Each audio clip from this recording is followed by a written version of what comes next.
Salam sejahtera, selamat bertemu dalam rancangan Jejak Rasul. Dari Yaman, Jejak Rasul meneruskan pengambaraan di bumi Iraq.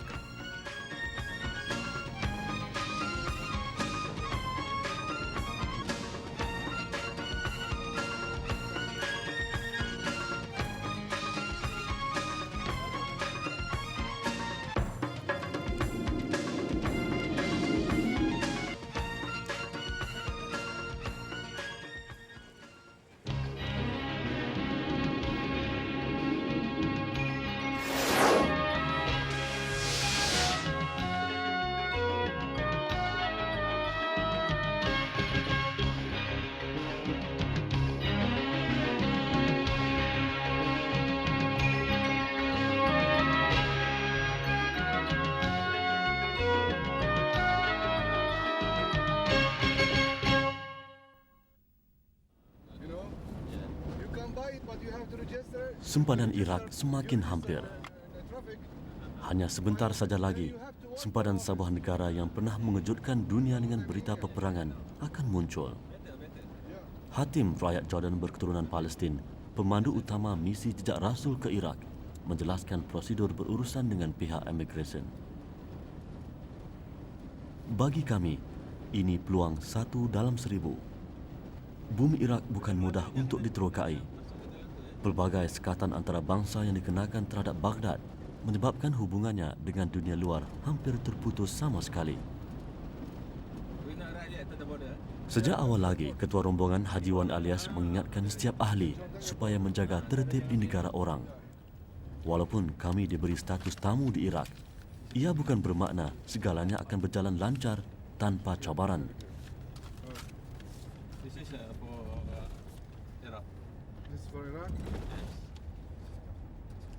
Kami melalui 2 pemeriksaan. 1 oleh imigresen Jordan.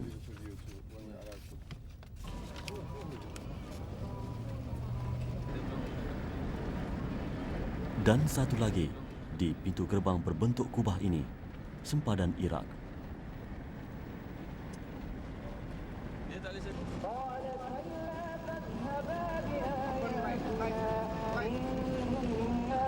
Matahari telah pun menyembunyikan diri ketika kami menjejakkan kaki ke bumi Irak. Baghdad, ibu kota Irak yang menjadi destinasi kami, masih terlalu jauh, kira-kira 550 km. Allah mencipta malam untuk manusia beristirahat selepas seharian bekerja untuk menghilangkan penat lelah dan mengembalikan tenaga. Seperti mana firman-Nya dalam surah An-Naba ayat 9 hingga 11 mafhumnya, dan kami jadikan tidurmu untuk istirahat, dan kami jadikan malam sebagai pakaian, dan kami jadikan siang untuk mencari penghidupan. Bagi kami, dalam menjejak tinggalan para rasul, siang dan malam adalah sama. Kadangkala kami keliru, adakah siang untuk kami tidur atau malam untuk kami bekerja. Bagaimanapun bukan saja kami yang berada dalam situasi sebegini. Nabi Yaqub AS berangkat malam dari Palestin ke Mesir untuk menemui Nabi Yusuf AS. Dari generasinya dikenali dengan nama Israel oleh peristiwa pengembaraan malam beliau. Nabi Muhammad SAW berjalan malam dari Makkahul Mukarramah ke Palestin dan dikenali dengan Isra dalam peristiwa Isra dan Mi'raj. Nabi Musa AS berjalan malam dari Palestin ke Mesir semasa rindu menghantuinya untuk pulang ke kampung halaman dan menerima wahyu di lembah suci. Sesungguhnya, malam adalah satu nikmat kerana di dalamnya penuh ketenangan. Beribadah di malam hari menambah khusyuk dan hati merasa lebih hampir dengan Pencipta. Firman Allah dalam suratul Insan ayat 26 mafhumnya, dan pada sebahagian daripada malam, maka sujudlah kepadanya dan bertasbihlah kepadanya pada bahagian yang panjang di malam hari. Malam dan siang juga Allah ciptakan untuk manusia mengira hari, minggu, bulan dan tahun. Dengannya, manusia dapat mengira usianya. Firman Allah dalam Al-Quran surah Al-Isra ayat 12 mafhumnya, dan kami jadikan malam dan siang sebagai 2 tanda, lalu kami hapuskan tanda malam dan kami jadikan tanda siang itu terang, agar kamu mencari kurnia dari Tuhanmu dan supaya kamu mengetahui bilangan tahun-tahun dan perhitungan, dan segala sesuatu telah kami terangkan dengan jelas. Suasana ini menandakan kota Baghdad semakin hampir. Ramai utusan Allah mencipta sejarah di bumi ini. Nabi Jarjis, Syis, Daniel, Ibrahim, Zulkifli alaihissalam antaranya. Juga keluarga Rasulullah SAW di Karbala, Kufah dan Najaf. Inilah destinasi kami.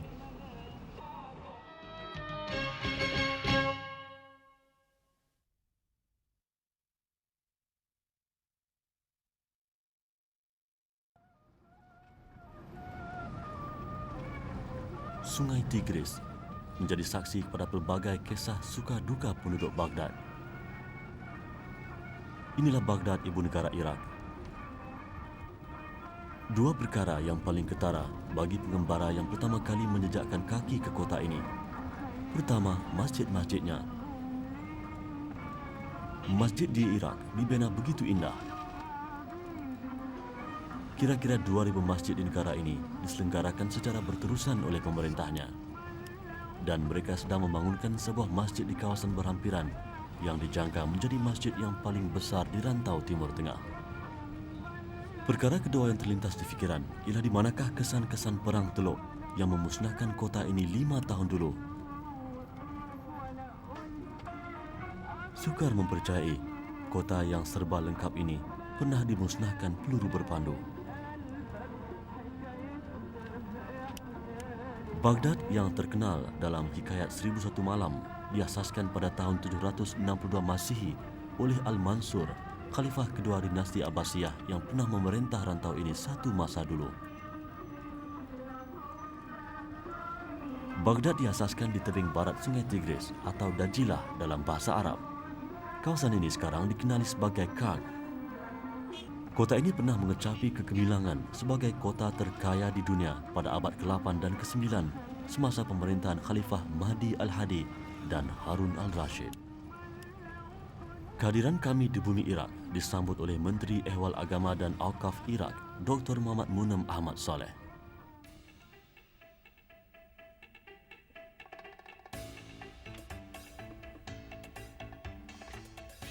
Kami dianggap sebagai tamu rasmi.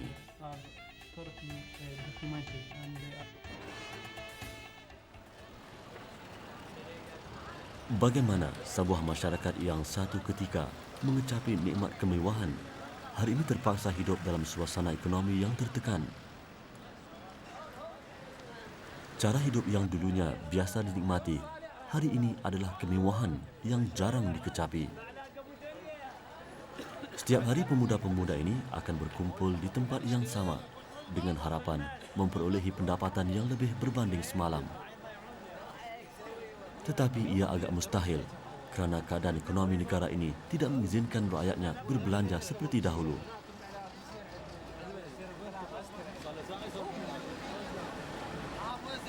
Bukan semua rakyat Iraq pada hari ini mampu menikmati hidangan seperti kabab ini ataupun makan di restoran. Satu hidangan kabab berharga kira-kira 1,400 dinar seorang. Tapi bagaimana mereka mampu sekiranya gaji seorang pegawai sebulan hanya 3,000 dinar? Tekanan ekonomi Iraq menyebabkan nilai mata wangnya menjunam dari $3 bagi setiap dinar sebelum Perang Teluk kepada 60 dinar bagi setiap dolar. Malah difahamkan nilai dinar di pasaran gelap menjunam sehingga 2,500 bagi setiap dolar Amerika. Justru tidak mengherankan kerajaan menganggap berurusan di pasaran gelap adalah kesalahan yang boleh membawa kepada hukuman mandatori.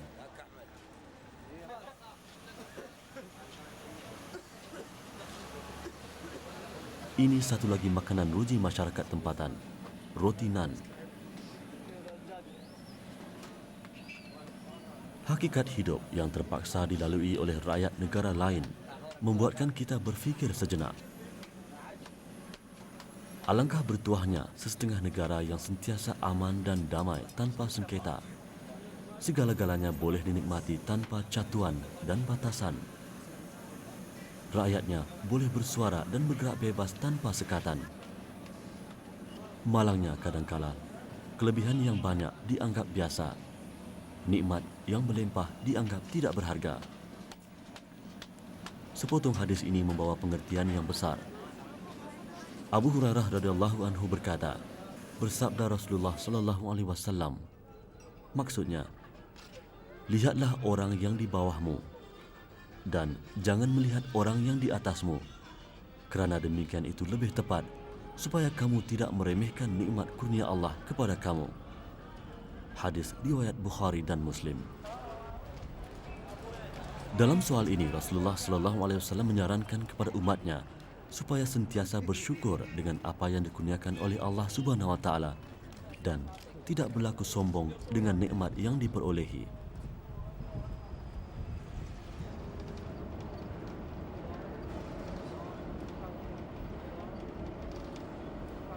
Dari Baghdad, kami bergerak ke Kufah, sebuah bandar kecil yang pernah menjadi pusat pemerintahan seorang khalifah Islam yang terkenal satu masa dulu.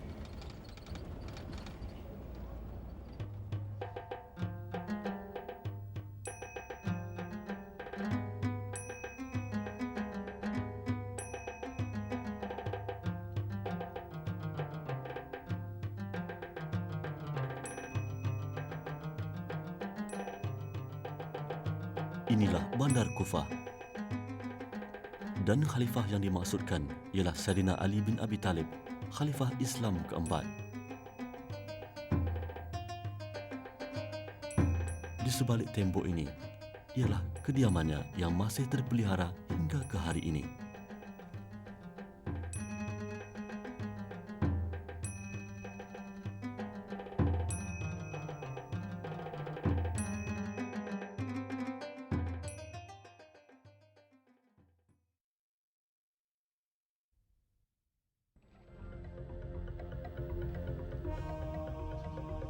Tidak berapa lama selepas khalifah ketiga Sayyidina Utsman terbunuh, Sayyidina Ali memindahkan pusat pemerintahannya dari Madinah ke Kufah.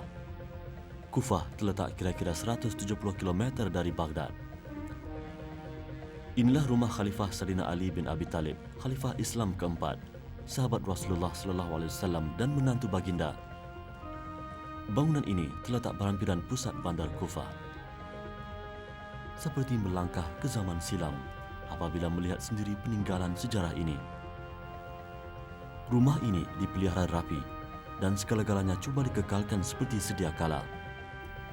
Rumah ini menyaksikan perit getir kehidupan sebuah keluarga yang diduga Allah dengan pelbagai cabaran. Pada usia 63 tahun, Sayyidina Ali menghembuskan nafas terakhir dalam satu kejadian yang menyayat hati. Beliau dibunuh ketika melangkah masuk ke dalam masjid untuk menunaikan sembahyang subuh. Dan di ruang tengah inilah jenazahnya diletakkan setelah dimandi dan dikafankan. Manakala di sini, seorang daripada putera beliau, Sayyidina Husain, dipercayai duduk menatapi jenazah ayahnya buat kali terakhir.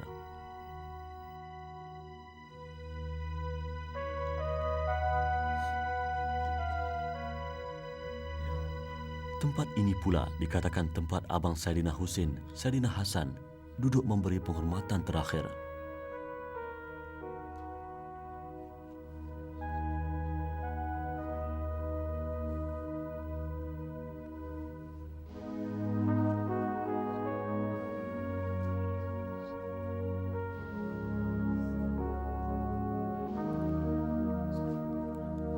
Ini bilik di mana jenazah Sayyidina Ali dimandi dan kemudian dikafankan. Luas bilik ini kira-kira 9 meter persegi. Peristiwa pembunuhan khalifah terkenal itu berlaku pada 17 hari bulan Ramadan tahun 40 Hijrah bersamaan 661 Masehi. Pembunuhan itu dilakukan oleh Abdul Rahman Ibnul Maljam Al-Muradi dari puak Khawarij akibat kemelut politik ketika itu. Rumah ini mempunyai seni bina yang ringkas tetapi praktikal. Ruang dan biliknya tidak mempunyai pintu tertutup. Dan di bahagian atasnya terdapat tingkap-tingkap kecil yang berfungsi sebagai pengalir udara.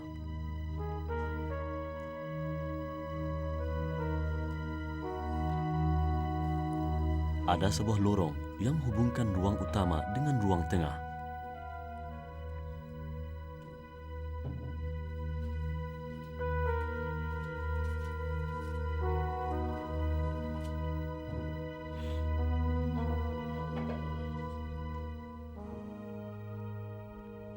Ruang ini dipercayai bahagian dapur.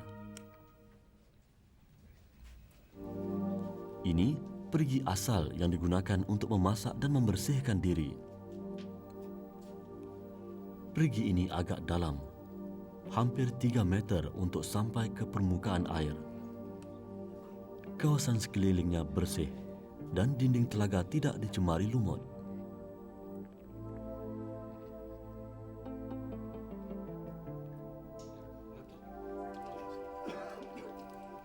Airnya jernih dan sejuk.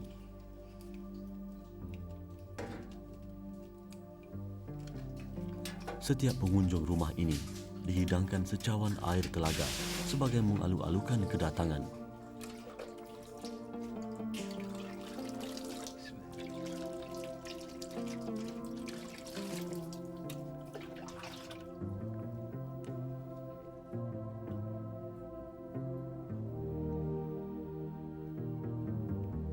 Sejuk dan menyegarkan.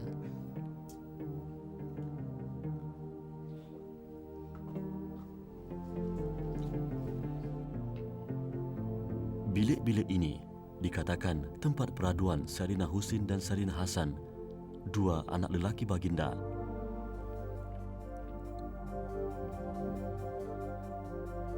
Lapan tahun sebelum Muhammad SAW diangkat menjadi Rasul, Fatimah binti Asad, isteri Abi Talib yang terkenal mempunyai keluarga besar, melahirkan seorang anak lelaki yang diberi nama Ali bin Abi Talib. Terbuka pintu hati Ali untuk memeluk Islam pada usia semuda 13 tahun. Selepas Siti Khadijah Ummul Mukminin, beliau kanak-kanak pertama yang memeluk Islam.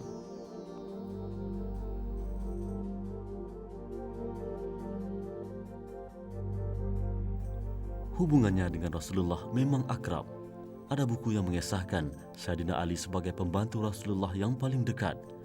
Malah sekembalinya Saidina Ali dari Perang Badar, beliau telah bernikah dengan Siti Fatimah binti Muhammad, anak Rasulullah SAW.